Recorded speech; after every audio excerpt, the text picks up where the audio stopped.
ಎಲ್ಲರಿಗೂ ನಮಸ್ಕಾರ. ಇವತ್ತಿನ ರೆಸಿಪಿ ಬಂದ್ಬಿಟ್ಟು ಪಾನಿ ಬೋಂಡ. ತುಂಬಾನೇ ಚೆನ್ನಾಗಿರುತ್ತೆ, ತುಂಬಾ ಟೇಸ್ಟಿ ಆಗಿರುತ್ತೆ. ಬನ್ನಿ ಸಿಂಪಲ್ ಆಗಿ ಹೇಗ್ ಮಾಡೋದು ಅಂತ ನೋಡೋಣ. ಮೊದಲಿಗೆ ನಾನು ಇಲ್ಲಿ ಒಂದು ಬೌಲ್ ನ ಇಟ್ಕೊಂಡಿದ್ದೀನಿ. ಇದಕ್ಕೆ ನಾನು 1.5 ಕಪ್ ಅಷ್ಟು ಕಡಲೆ ಹಿಟ್ಟನ್ನ ಹಾಕೋತಾ ಇದ್ದೀನಿ. ಮತ್ತೆ ಅರ್ಧ ಸ್ಪೂನ್ ಅಷ್ಟು ಅಜ್ವೈನನ್ನ ಸ್ವಲ್ಪ ಕ್ರಶ್ ಮಾಡಿ ಹಾಕೋತಾ ಇದ್ದೀನಿ. ಮತ್ತೆ ಒಂದು ಅರ್ಧ ಸ್ಪೂನ್ ಅಷ್ಟು ಅರಿಶಿನ ಪೌಡರ್, ಅರ್ಧ ಸ್ಪೂನ್ ಅಷ್ಟು ಚಿಲ್ಲಿ ಪೌಡರ್ ಹಾಕೋತಾ ಇದ್ದೀನಿ. ರುಚಿಗೆ ತಕ್ಕಷ್ಟು ಉಪ್ಪನ್ನ ಹಾಕೊಳ್ಳಿ, ಮತ್ತೆ ನೀರನ್ನ ಹಾಕೊಳ್ಳಿ. ನೀರನ್ನ ಹಾಕೊಂಡು ಬೋಂಡಕ್ಕೆಲ್ಲ ಯಾವ ರೀತಿಯಾಗಿ ಹಿಟ್ಟನ್ನ ಕಲಿಸ್ತೀವೋ ಆ ರೀತಿಯಾಗಿ ಕಲಿಸ್ಕೋಬೇಕಾಗುತ್ತೆ. ತುಂಬಾ ಇದಕ್ಕೆ ಈರುಳ್ಳಿ ಮೆಣಸಿನಕಾಯಿ ಏನು ಹಾಕೋದಿಲ್ಲ. ಸೊ ಹಂಗಾಗಿ ಹಿಟ್ಟನ್ನ ಸ್ವಲ್ಪ ಗಟ್ಟಿಯಾಗಿ ಕಲ್ಸ್ಕೋಬೇಕಾಗುತ್ತೆ. ನೋಡ್ತಾ ಇರ್ಬೋದು, ಇಷ್ಟು ಗಟ್ಟಿಯಾಗಿ ಕಲ್ಸ್ಕೊಳ್ಳಿ. ಒಂದ್ 2 ರಿಂದ 3 ನಿಮಿಷ ಚೆನ್ನಾಗಿ ಬೀಟ್ ಮಾಡ್ಕೊಳ್ಳಿ.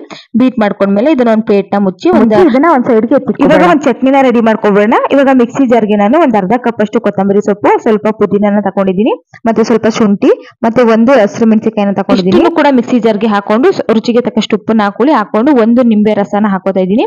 ಸ್ವಲ್ಪ ನೀರನ್ನ ಸೇರಿಸ್ಕೊಂಡು ಇದನ್ನ ನೈಸ್ ಆಗಿ ರುಬ್ಕೋಬೇಕಾಗುತ್ತೆ. ನೋಡ್ತಾ ಇರ್ಬೋದು, ಇಷ್ಟು ತೆಳುವಾಗಿ ಇಷ್ಟು ನೈಸ್ ಆಗಿ ರುಬ್ಕೋಬೇಕಾಗುತ್ತೆ. ನಾವು ಪಾನಿಪುರಿಗೆಲ್ಲ ಮಾಡ್ತೀವಲ್ಲ ಪಾನಿ, ಆ ರೀತಿಯಾಗಿ ನೈಸ್ ಆಗಿ ರುಬ್ಕೊಂಡು ಒಂದ್ ಸೈಡ್ಗೆ ಎತ್ತಿಟ್ಕೊಳ್ಳಿ. ಇವಾಗ ಒಂದು ಬೌಲ್ಗೆ ನಾನು 1 ಲೀಟರ್ ಅಷ್ಟು ನಾನು ಐಸ್ ಕ್ಯೂಬ್ ಸಮೇತ ನೀರನ್ನ ಹಾಕೋತಾ ಇದ್ದೀನಿ. ಕೋಲ್ಡ್ ನೀರನ್ನ ಹಾಕೋತಾ ಇದ್ದೀನಿ. ರುಬ್ಬಿರುವಂತಹ ಚಟ್ನಿನ ಹಾಕೋತಾ ಇದ್ದೀನಿ. ನಾವು ಇವಾಗ ಏನ್ ರುಬ್ಬಿದ್ವಿ ಆ ಚಟ್ನಿನ ಹಾಕೋತಾ ಇದ್ದೀನಿ. ಹಾಕೊಂಡು ಚೆನ್ನಾಗಿ ಮಿಕ್ಸ್ ಮಾಡ್ಕೊಳ್ಳಿ. ಮಿಕ್ಸ್ ಮಾಡ್ಕೊಂಡ್ಮೇಲೆ ಇದಕ್ಕೆ ಒಂದ್ 3 ರಿಂದ 4 ಟೇಬಲ್ ಸ್ಪೂನ್ ಅಷ್ಟು ಹುಣಸೆ ಹಣ್ಣಿನ ಚಟ್ನಿ ಅಥವಾ ಹುಣಸೆ ರಸ, ಅದನ್ನ ಒಂದ್ 4 ಸ್ಪೂನ್ ಅಷ್ಟು ಹಾಕೋತಾ ಇದ್ದೀನಿ. ಹಾಕೊಂಡ್ಮೇಲೆ ಇದನ್ನ ಚೆನ್ನಾಗಿ ಮಿಕ್ಸ್ ಮಾಡ್ಕೋಬೇಕಾಗುತ್ತೆ. ಮಿಕ್ಸ್ ಮಾಡ್ಕೊಂಡ್ಮೇಲೆ ಇದಕ್ಕೆ ಇವಾಗ ಒಂದ್ ಅರ್ಧ ಸ್ಪೂನ್ ಅಷ್ಟು ಕಾಶ್ಮೀರಿ ರೆಡ್ ಚಿಲ್ಲಿ ಪೌಡರ್, ಮತ್ತೆ 1 ಟೇಬಲ್ ಸ್ಪೂನ್ ಅಷ್ಟು ಜೀರಾ ಪೌಡರ್, ಅರ್ಧ ಸ್ಪೂನ್ ಅಷ್ಟು ಪೆಪ್ಪರ್ ಪೌಡರ್, 1 ಟೇಬಲ್ ಸ್ಪೂನ್ ಅಷ್ಟು ಚಾಟ್ ಮಸಾಲ, ಮತ್ತೆ ರುಚಿಗೆ ತಕ್ಕಷ್ಟು ಉಪ್ಪನ್ನ ಹಾಕೋತಾ ಇದ್ದೀನಿ. ಹಾಕೊಂಡ್ಮೇಲೆ ಸ್ವಲ್ಪ ಹಿಂಗನ್ನ ಹಾಕೊಂಡು ಇದನ್ನು ಕೂಡ ಚೆನ್ನಾಗಿ ಮಿಕ್ಸ್ ಮಾಡ್ಕೋಬೇಕಾಗುತ್ತೆ. ಉಪ್ಪು ಖಾರ ಎಲ್ಲ ನೀಟಾಗಿ ಹಿಡೀಲಿ. ಇದಾದ್ಮೇಲೆ ಇವಾಗ ಇದಕ್ಕೆ ಇನ್ನೊಂದ್ ಸ್ವಲ್ಪ ಅರ್ಧ ನಿಂಬೆ ರಸನ ಹಾಕೋತಾ ಇದ್ದೀನಿ.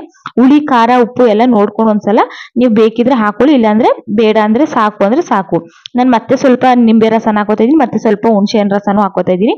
ಹಾಕೊಂಡು ಮತ್ತೆ ಚೆನ್ನಾಗಿ ಮಿಕ್ಸ್ ಮಾಡ್ಕೊಂಡು ಒಂದ್ ಸೈಡ್ಗೆ ಕಡಲೆ ಹಿಟ್ಟಿಗೆ ಇವಾಗ ನಾನು ಒಂದ್ ಮೆಣಸಿನಕಾಯಿನ ಕಟ್ ಮಾಡಿ ಹಾಕೋತಾ ಇದ್ದೀನಿ. ಸ್ವಲ್ಪ ಕೊತ್ತಂಬರಿ ಸೊಪ್ಪನ್ನ ಹಾಕೊಂಡು ಚೆನ್ನಾಗಿ ಸ್ವಲ್ಪ ಬೇಕಿಂಗ್ ಸೋಡಾನ ಹಾಕೋತಾ ಇದ್ದೀನಿ. ಅದ್ರ ಮೇಲೆ ಸ್ವಲ್ಪ ಒಂದ್ 2 ಸ್ಪೂನ್ ಅಷ್ಟು ನೀರನ್ನ ಹಾಕೊಂಡು ಚೆನ್ನಾಗಿ ಮಿಕ್ಸ್ ಮಾಡ್ಕೊಳ್ಳಿ. ಈ ರೀತಿಯಾಗಿ ಒಂದ್ 2 ನಿಮಿಷ ಬೀಟ್ ಮಾಡ್ಕೊಂಡ್ಮೇಲೆ ಒಂದ್ ಸೈಡ್ಗೆ ಎತ್ತಿಟ್ಕೊಳ್ಳಿ. ಇವಾಗ ಎಣ್ಣೆ ಕೂಡ ಚೆನ್ನಾಗಿ ಬಿಸಿಯಾಗಿದೆ. ಇವಾಗ ಬೋಂಡಗಳನ್ನ ಎಣ್ಣೆಲಿ ಬಿಟ್ಕೋಬೇಕಾಗುತ್ತೆ. ಐ ಫ್ಲೇಮ್ ಅಲ್ಲಿ ಇಟ್ಕೊಂಡು ಬೇಯಿಸ್ಕೊಳ್ಳಿ. ಸ್ವಲ್ಪ ಗೋಲ್ಡನ್ ಬ್ರೌನ್ ಕಲರ್ ಬರ್ಬೇಕು, ಅಲ್ಲಿ ತನಕ ಚೆನ್ನಾಗಿ ಎಣ್ಣೆ ಎಲ್ಲ ಸೋದಿಸ್ಕೊಂಡು ಒಂದ್ ಪ್ಲೇಟ್ಗೆ ಎತ್ತಿಟ್ಕೊಳ್ಳಿ. ಇವಾಗ ಈ ಬೋಂಡ ಸ್ವಲ್ಪ ತಣ್ಣಗಾಗ್ಬೇಕು. ಅವಾಗ್ಲೇನೆ ನಾವು ಪಾನಿಗೆ ಹಾಕೋಕ್ಕಾಗುತ್ತೆ.